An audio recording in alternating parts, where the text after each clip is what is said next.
You're all making history with me. How exciting is this? My new book called Winds of Spirit, and I'm Renee Baribeau, is coming out with Hay House, and it's not out yet. It's coming out on February 6th, so you are seeing it first. And actually, know who saw it first was the other night. I waited and waited for the delivery, and this talk is about how to put everyday ritual into your life so you can navigate change effortlessly. And what do I mean by that? Well, like the other day, I was waiting and waiting because I had heard at work that they had received copies of the book there that somebody else had ordered for a show I have coming up. But I was home, sitting there with my cold, waiting for the UPS guy. And so then, finally, I crawl out of bed at about 5, and I'm there like, where's my book? So I go open the door, and there in front of me is a messy sidewalk. I mean, there was grapefruit leaves scattered between the front door and the front gate. And, you know, these nattering winds said, is this how you want to receive your book? And I thought, So then I thought, well, I better not go out front in my pajamas. So then I put some clothes on, brushed my hair, went back out, and I had happened to have bought a new broom the week before. And so I went and swept the walk with my new broom, and then I came back inside, and these nattering winds said, well, what about a little ceremony? You know, maybe a candle. So I thought, okay, candle, lit a candle. And then it was like, well, you always are talking about wind walks. Why don't you take a wind walk around your development while you wait for the UPS driver? And they're like, okay, you know. It's like easy to write this stuff, but then you've got to really live it every day, because otherwise it's just a book with words on paper. But if you don't start to live what you're believing, then you're not really standing in your truth. So I took a walk around there, and then about 8 o'clock at night, I'm there like, well, okay, the book is just not coming today, right? So I get on the phone, start talking to a good friend of mine, and bing, there's the doorbell. And standing in front of me now with the swept sidewalk and the candles, and I've got a fire going in the fireplace, and then I blew the wind whistle, which you'll get to experience today, and I pulled a wind card, and I was ready. And then the book showed up, and there was this man who was this bright UPS driver with bright, clear eyes. You know, and it's 8:30 at night, and he could have said, I said, could you come in while I open the box of books and take a picture? Aww. And you know UPS drivers, they're on a deadline. So he says, okay. So he comes and takes a video of me, takes a picture of me at 8:30 at night, and I said, oh, you must be supposed to get the first signed book. So I signed a book over to him, and then 2 nights later when he was delivering another case of the books, he said, I am so looking forward to reading your book this weekend. And that to me was how these winds work in my life. And trust me, I was the resistant, the unpractical. You know, I've been a business coach for years. So when the wind started to speak to me, I was like, oh no, not me. Like Audrey will tell you, I always used to make fun of people who channeled. Channeled? You know, like what are you talking about? That's, you know, I'm a business coach. I work with top level executives. No. And all of a sudden I started to listen to these winds. And it wasn't even me who heard them the first time.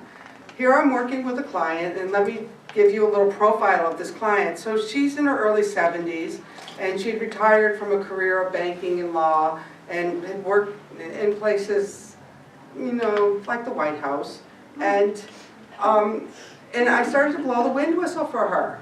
And all of a sudden, we're having these experiences on our coaching calls, because she wanted to become a writer.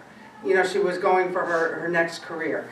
And these wind forces came up from the caves of time. That's the best way I could tell you. And they started to, you know, show themselves as energetics. And by this time it caught my imagination, I must say, because I thought I was writing a book that my mother would read. Mom, if you're listening, it's true. I wrote this book called The Shaman Chef, How Cooking Saved My Life. And then my mother didn't talk to me for a year.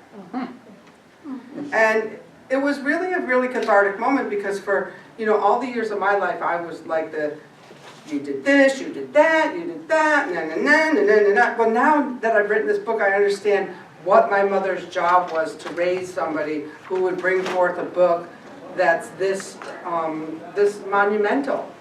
It wasn't probably an easy task because when I look back, the winds have set up everything in my life at this moment. Now, when I first got a notion that I was writing a book on the winds, I said to Spirit, people hate the wind. Who's going to read this book you want me to spend the next 5 years writing?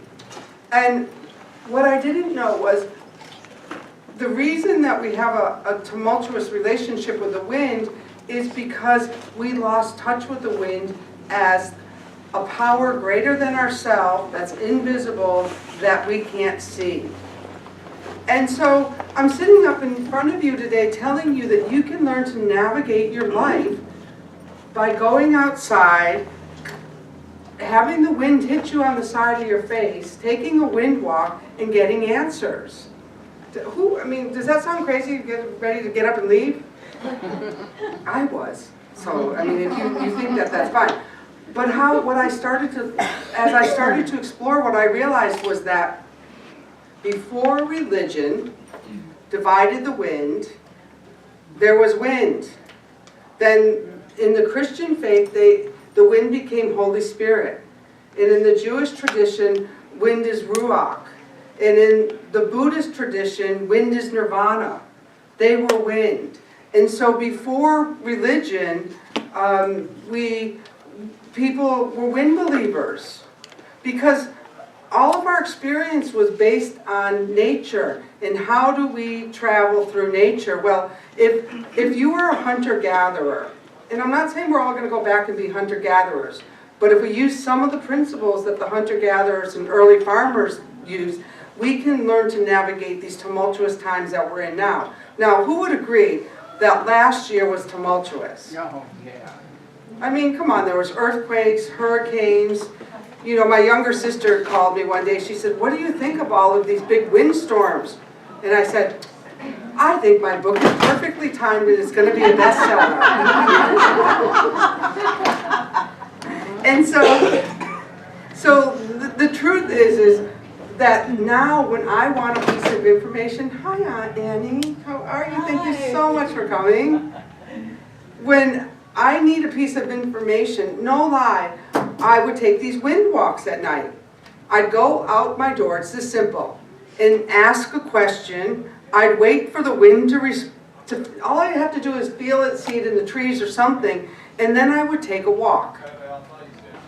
Truthfully, the lessons that I started to get when I would take these wind walks, and you might say, oh, well, that's just like mindfulness, and it might be, would be like, hey, Renee, this wind power, we've been cut off from this wind power for 2,000 years, and it's time that we start to become more wind-powered in our life. So what does that mean? Well, I thought I would tell you. So first, let me tell you who I am, now that you heard this whole story about my family and my mother not talking to me. But let me tell you, the winds healed my relationship with my mother. Because what happened was when she read The Shaman Chef, How Cooking Saved My Life, and she didn't have a place to communicate with me on it. She saw that I was an angry woman who had an abusive father that she really didn't want put on the clothesline, even though he'd been dead for 30 years. But she didn't understand that that was the process of my healing, to get there. But that said, my mother and I have healed to the point where now I talk to her every week. She's in Maine. And the other day she couldn't wait to get a copy of my new book. And hopefully I've healed enough that the way that I tell the stories now comes from a perspective of, this is your healed daughter speaking, who's done 5 years worth of research on the wind, and can tell you, that if nothing else, if you don't buy the spiritual jargon in it, the research is double and triple checked by Hay House, so it's pretty good. So, but what does this have to do with you in navigating change? So shamans, this sweater is from one of my other clients. who she sent it to me for Christmas, and it's some designer, Gwyneth Paltrow or something. Now everyone is cool to have a shaman. That shamans speak. It's hand, it's nice. I love it. Thank you. And what shamans knew was that time is bendable. Time is relative. Think about it just in your own life. Think about a time that you've got company coming and you've got to get the house cleaned, the table set, and the food on the table by 5 o'clock, right? Doesn't that cause a little stress? Think about another day, and you're cleaning out drawers, and you spend all day doing it, you got music playing, and the day just, all of a sudden, the day's gone. Who's done that? So there's a difference between, it's the same day, right? But the quality of the day is so different. And so shamans understood that you can step outside of ordinary time, which is the clock that we have set up, and make changes that are going to affect you in your life. Now, so at a level, that's what the wind's about. Because again, it's an invisible force of nature. Like the wind book didn't come until what? I swept the sidewalk, had the ceremony, and invited the winds into my life. And so I'm going to ask you to invite the winds into your life. How many of you here are people of faith? And so I hope that, my views don't offend anyone. I gave the book yesterday to a Jehovah Witness, and, in Christians, and because I work at an addiction treatment center, and let me tell you, our kids are dying. So whatever is not working is because 40 years ago we all left the church because a lot of people left the church, it wasn't fitting. And so then the next generation of people, my mother and probably a lot of your mothers, told you it was important to go to church, right? It's important to go, but were they going? No. So they're telling you how important it is to have faith, and meanwhile everyone's sitting home on Sunday morning watching cartoons. So now you go 2 generations later, and these kids they don't have anything to hold on to. There's nothing there, and so they're going to heroin and the opiate thing, and even not kids, older people, because we're looking for a spiritual experience. Because otherwise, this world doesn't make any sense if there's no reason to be here. How many of you in this room spent your life looking for something more? We all did. You know what? Once I found out that I was so held by these winds that I haven't looked outside of it ever since. And I'm one who spent 30 years more, probably 60 years, looking for meaning.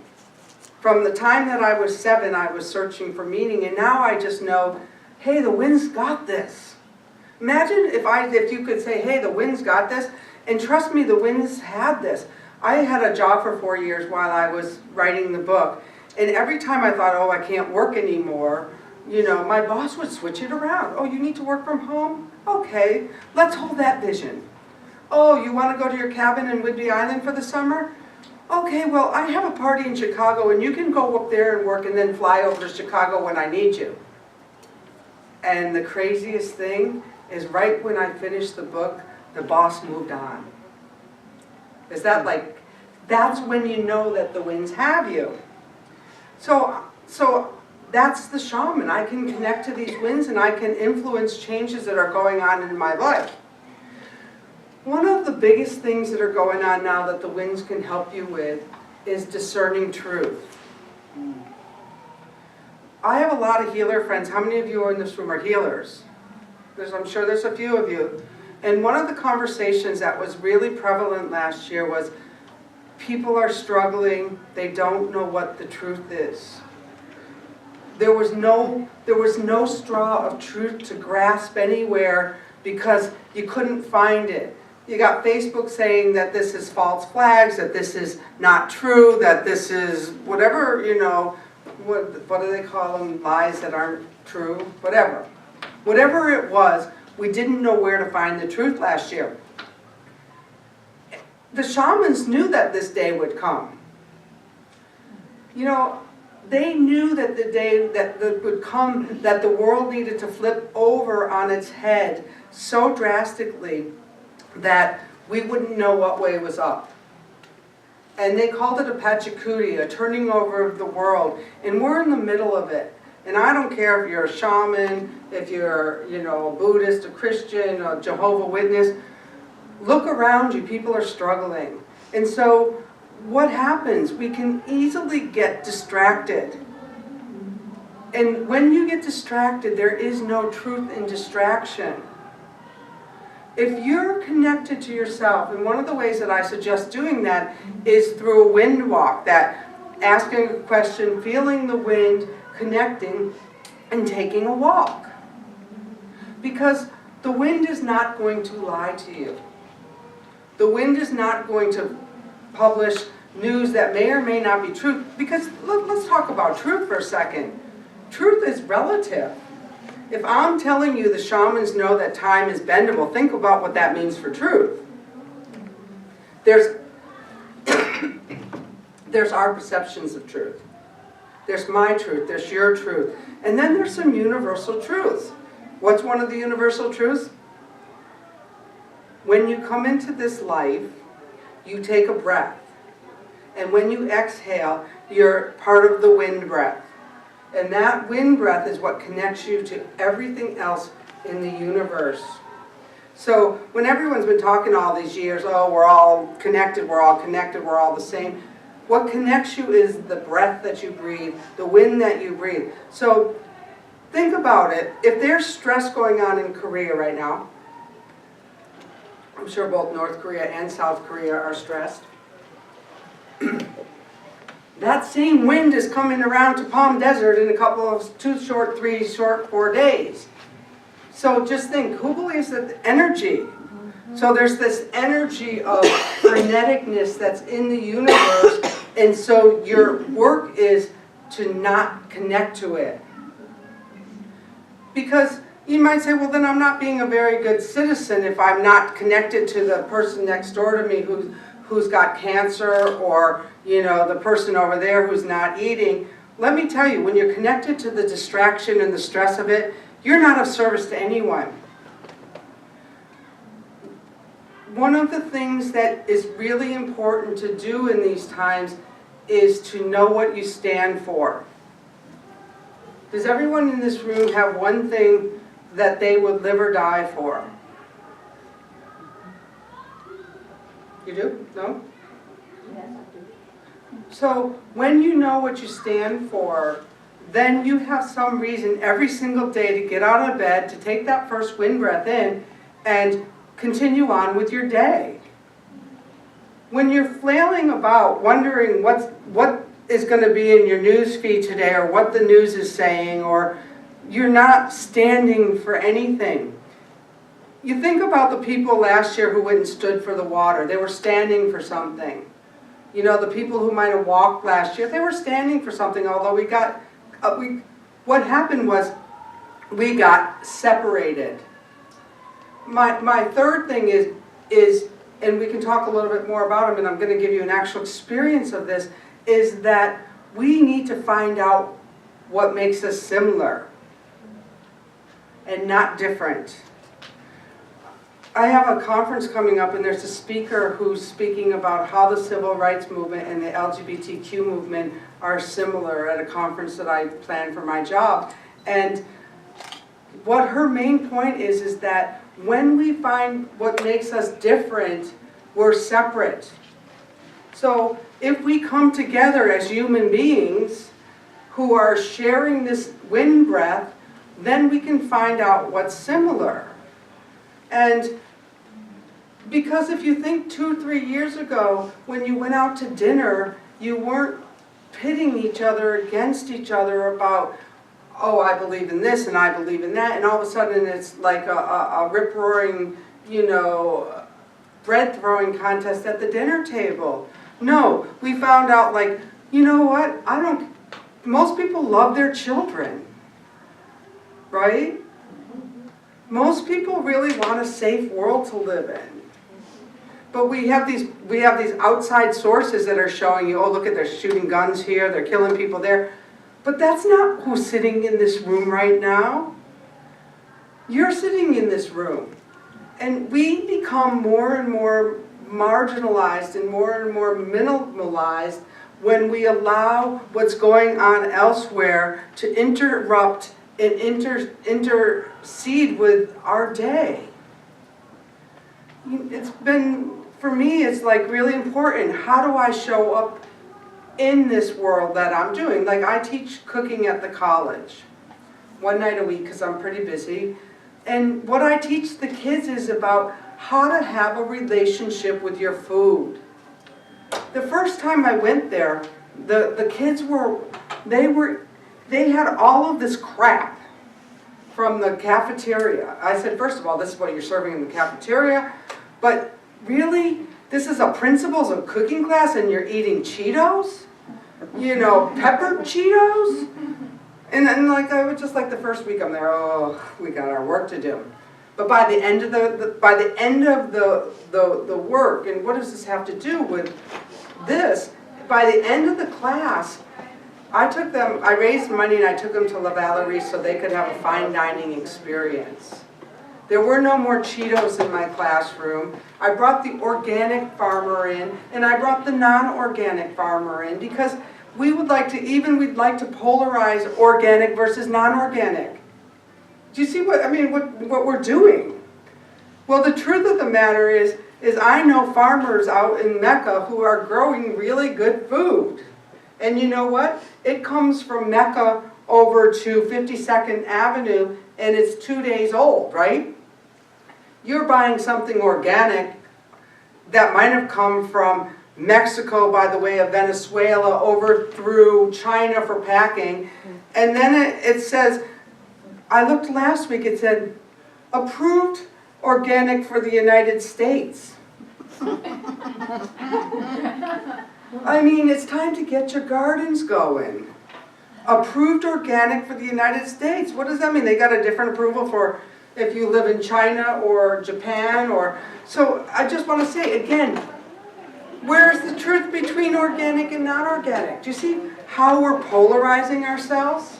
The winds don't polarize. What the winds do is the winds move from a high pressure zone into a lower pressure zone so that there's room for expansion. And so if you take those same principles of weather and apply them to your life, what does that look like? Anyone? What started on this journey was after that my mother wouldn't read that book. And, you know, I probably wrote it really bad coming now that I've learned how to write a book from Hay House because it's been edited 15 times and 15 different editors and every little last footnote is checked. And it's a pretty substantial book. And I'm going to sign them over there afterwards. And like I said, they're not even out yet. You're having them hot off the press. That I started to look at, I was going to write a book called Is Your Compass Pointing True North? Like that was going to be a Hay House book, right? Hardly. It was going to be one of those, I'm a coach and here's the book that you can get to see how valuable I am. And it's funny about my coaching business, I've never promoted my coaching business. Clients find me.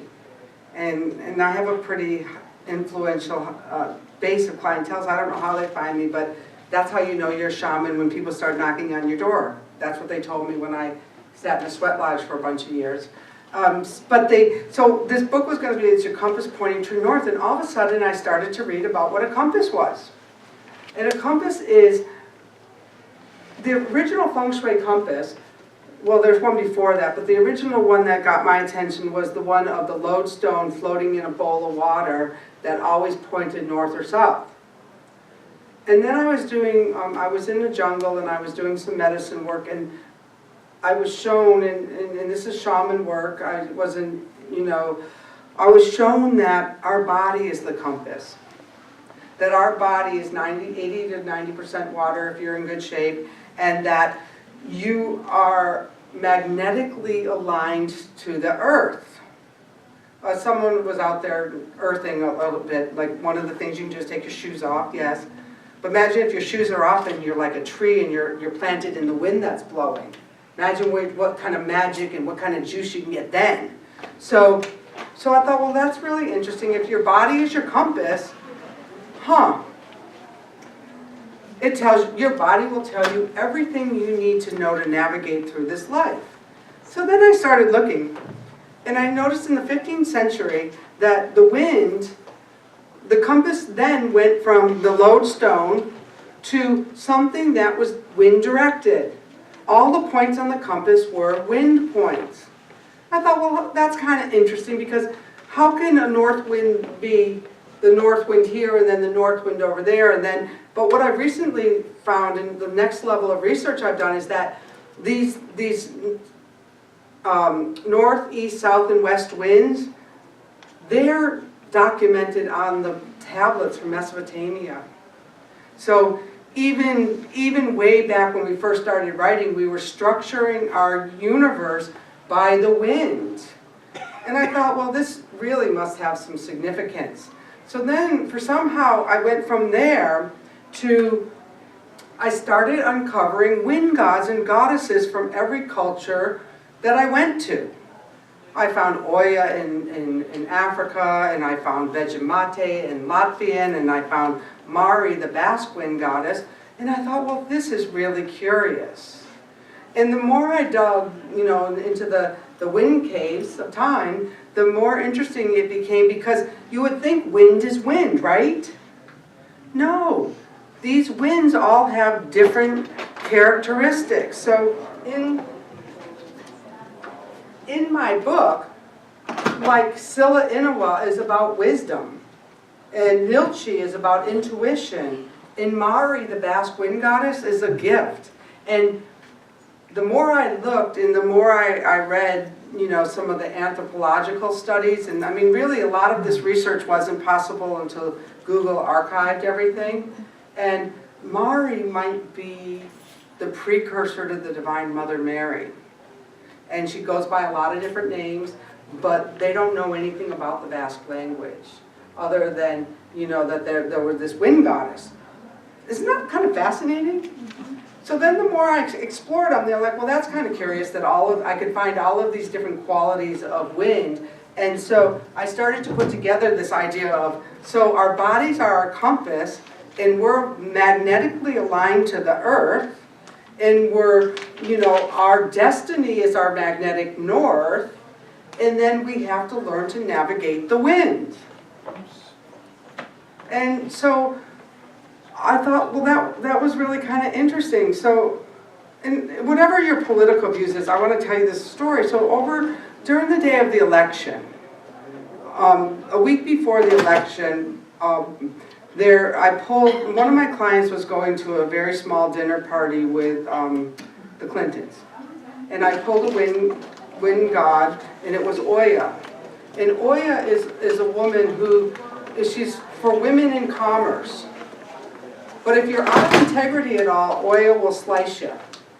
So we're thinking, oh, women in commerce, great, we're going to get a woman president. And then the day of the election, I pull Mari, the Basque wind goddess, which is, or the Latvian one about divine time, whatever it was about the right relationship. I can't remember which one. It was like, okay, so I pulled out the day of the election, pulled the same card out of the pack the next day.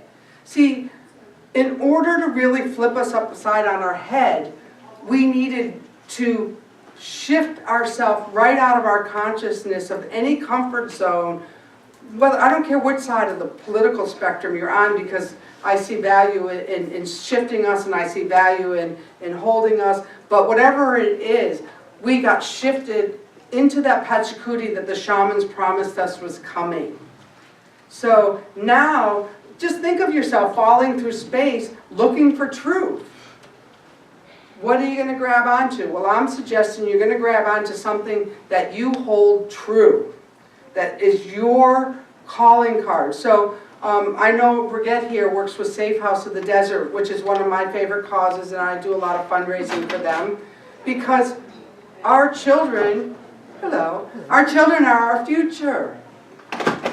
And now we talked about, and some of you missed this, is that we go back 3 generations now, where we went from the church, out of the church, to now everyone calls themselves spiritual, but what are our values? What are your spiritual values? How do you show up? Again, what is your truth? What do you stand for? And how do you show up in service? Now, there's a difference between being of service and being codependent. Codependent is when you give too much of yourself and you're resentful. Being of service is when you show up for somebody else and you go away more filled than you left. Who's been the codependent? I've been the codependent. And then the service is like, how I became of service? I wanted somebody else to change. Who's ever been there? You want somebody else to change. So I went to this 12-step group because I was going to get them to change, right? And the woman's up in front of the room and says, hey, I'm going to take you through these steps because you're going to come out of here and be of service. I was like, I don't want to be of service. I want to get out of pain. Well, they're the same thing. Because once you start to do that inventory and once you start to do those steps and you could do, the steps have their usefulness and all of the spiritual paths are the same anyway, all the paths up the mountain are different, but the view from the top is the same. And know what the view looks like? Anyone? You're present in your life. And I would say probably 95% of the time. So if you're present in your life, then gee whiz, you better be a strong tree with deep roots because the winds are going to blow. Being present in my life doesn't mean my friends don't get sick. Being present in my life doesn't mean that I'm not watching addicts die on the street.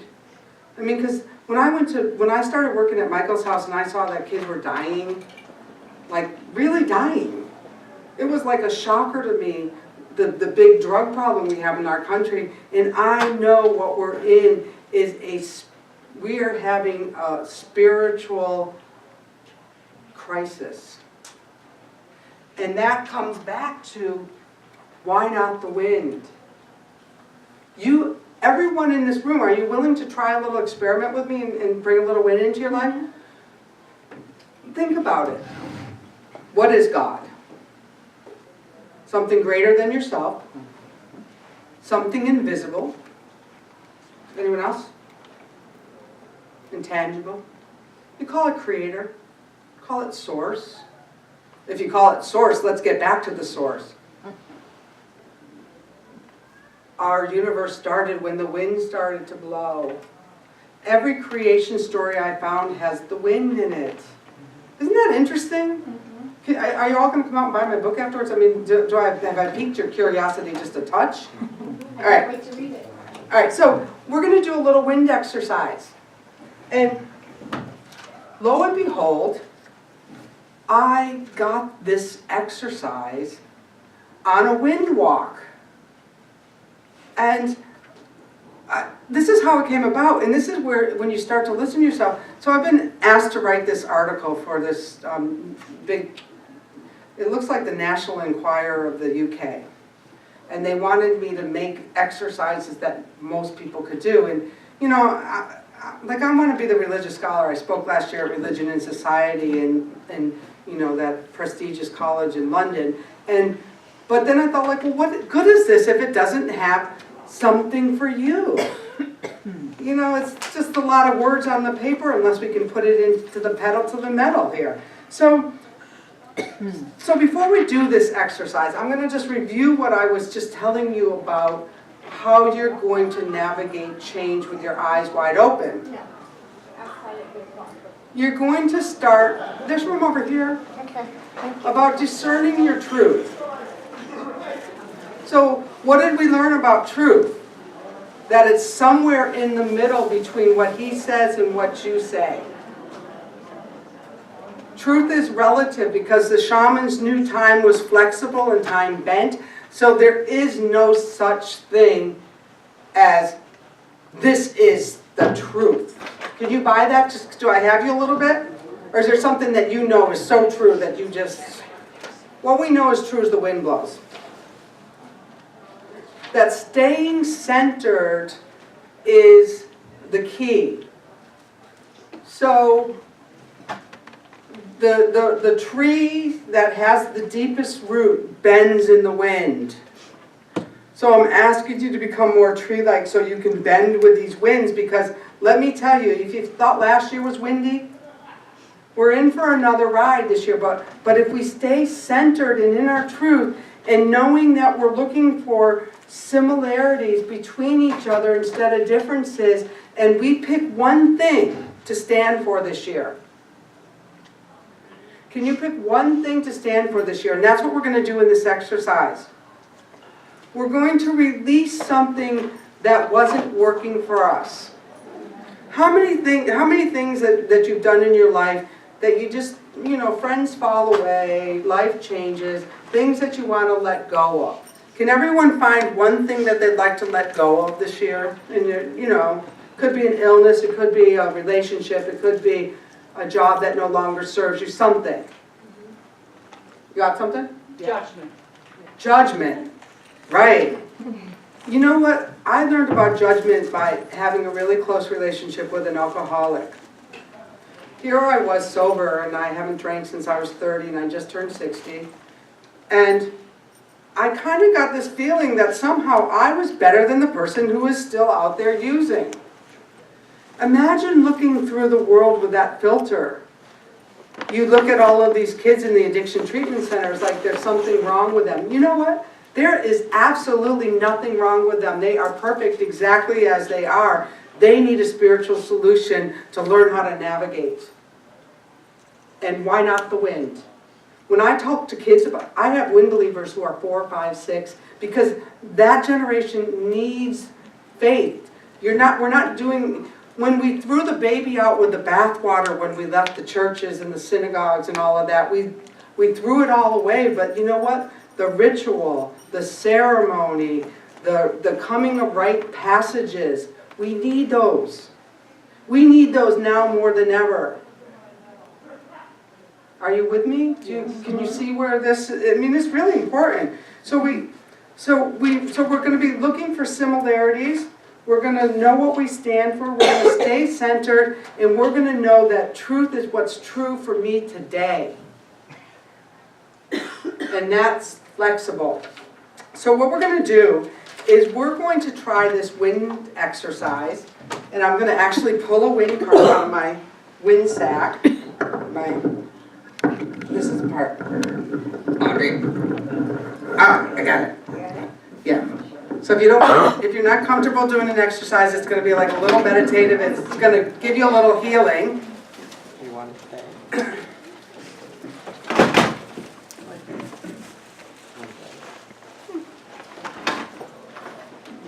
So I used to feel bad when people left.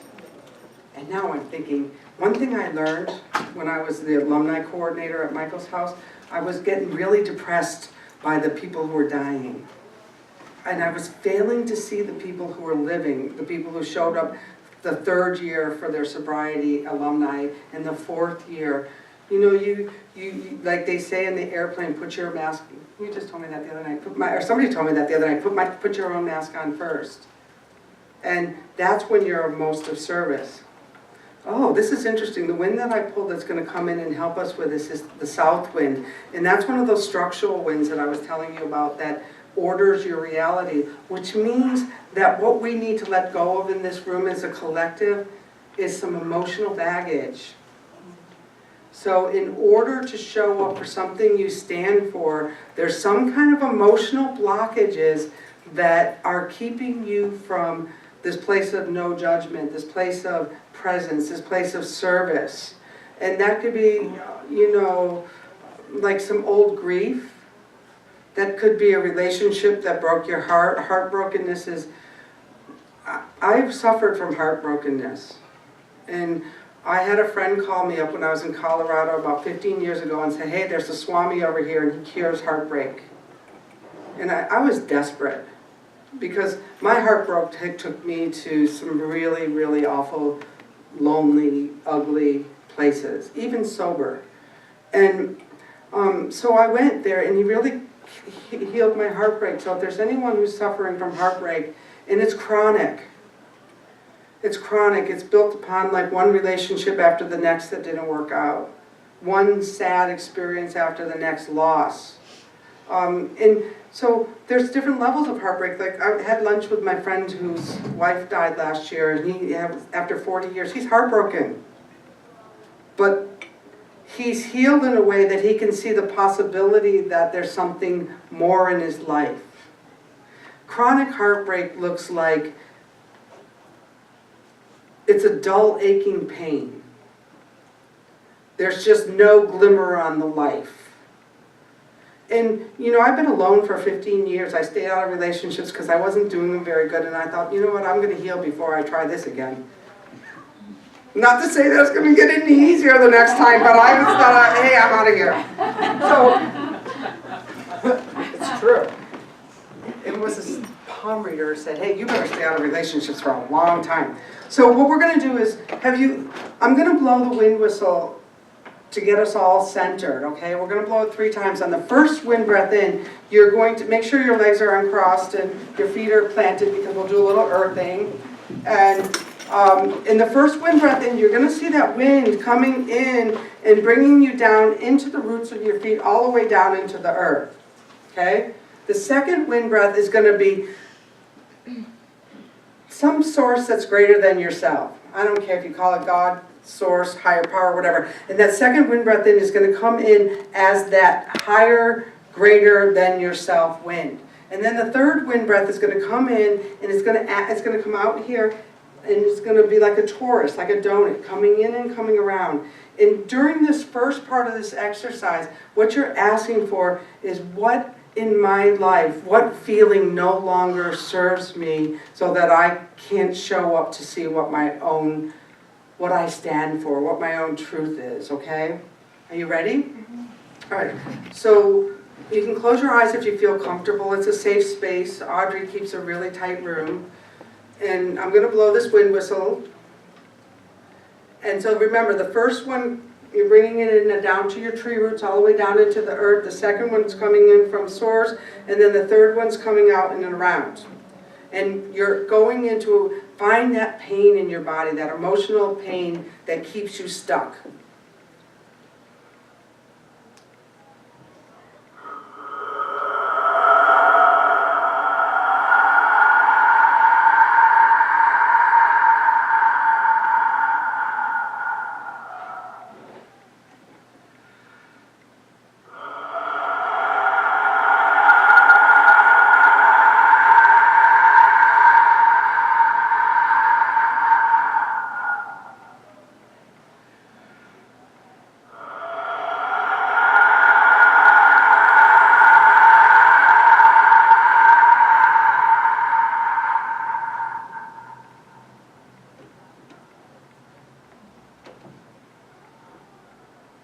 I got one. Did everyone else get one? Mm-hmm. Mine is really surprising to me. I have this little sadness that thought, like, what if my mother reads my book and she still doesn't like it? Could you see where that might block me from, becoming a best-selling Hay House author? If I'm still just trying to get my mother's approval? So did everyone identify something? Anyone have any? It came right into my body. Did you all feel it? So what we're going to do is, now we're going to close our eyes, and this time we're going to write this, whatever it is that we want to release, and we're going to write it in the air on the wind, okay? And then I'm going to call upon the south wind notice, and he's going to come. Winds, they always kept their winds in bags. And since I've been a bag of wind all my life, as my friends are all out here telling you, then the south wind is going to come in through the air and collect all of those pieces for you that we put in the air, and it's going to seal it up, and it's going to take it out beyond the furthest mountain, okay? So 2 steps. We're going to close our eyes, and whatever that emotional pain was, so for me it was sadness. We're going to write it in the air, So everyone close their eyes, and I'm going to blow the wind whistle while you write your thing in the air.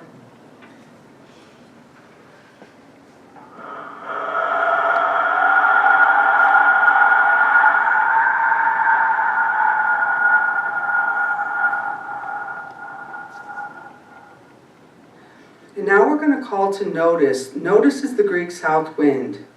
And notice is going to come to us, and it's going to be like you'll feel it like washing over as a wave as he scoops up all of these feelings and puts them into his wind sack. Okay? So everyone help and visualize notice coming over and collecting up all of those feelings that no longer serve you.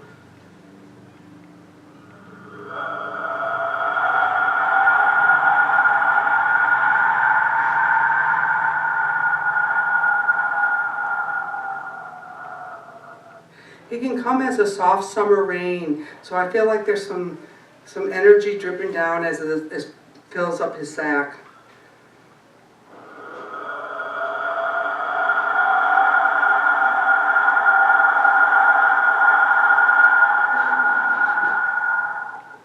And now on this third one, I want you to help me see him carrying that sack off beyond the furthest mountain, taking this heavy heart of ours far away.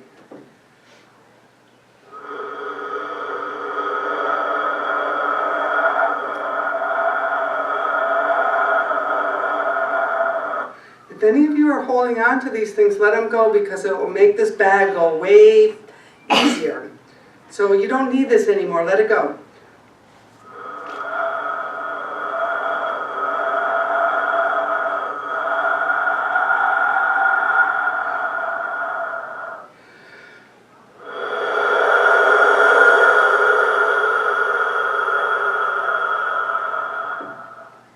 And he's going to seal it in space and time so we no longer have.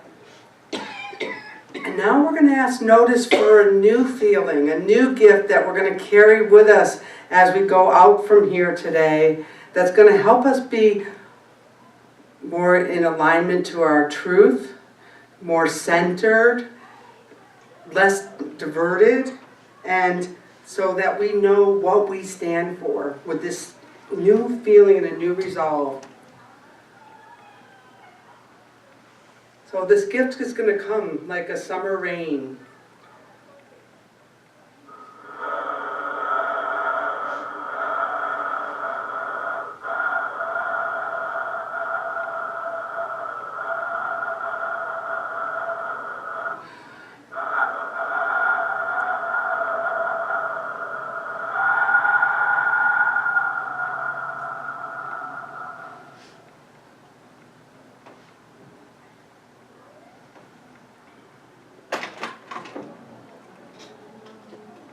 And when you're ready, you can come back to your spot in the room, and you might feel a little bit lighter.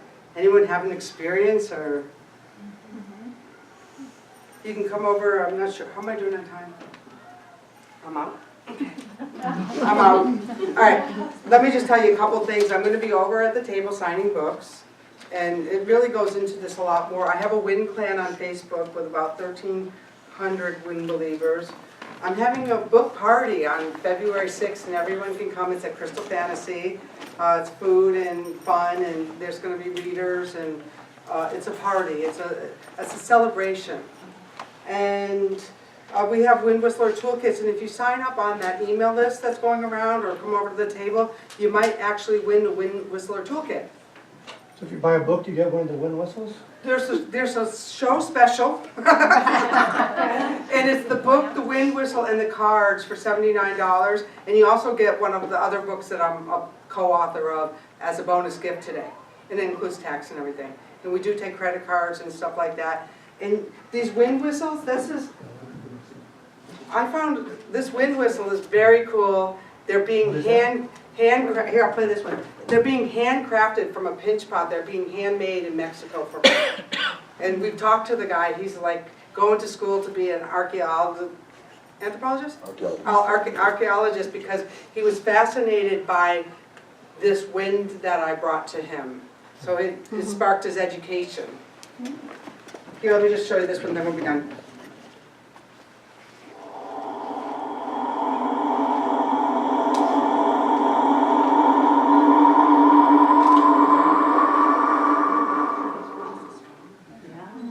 And they all sound different. Are they wonderful? Yeah. They're making them from hand. I mean, they're really special. So it's well worth the $79 if you at all resonated with any of this today, and please stick with me and see where this is going, because it's not too often we have a new Hay House author in the desert, so it's kind of exciting. Thank you all.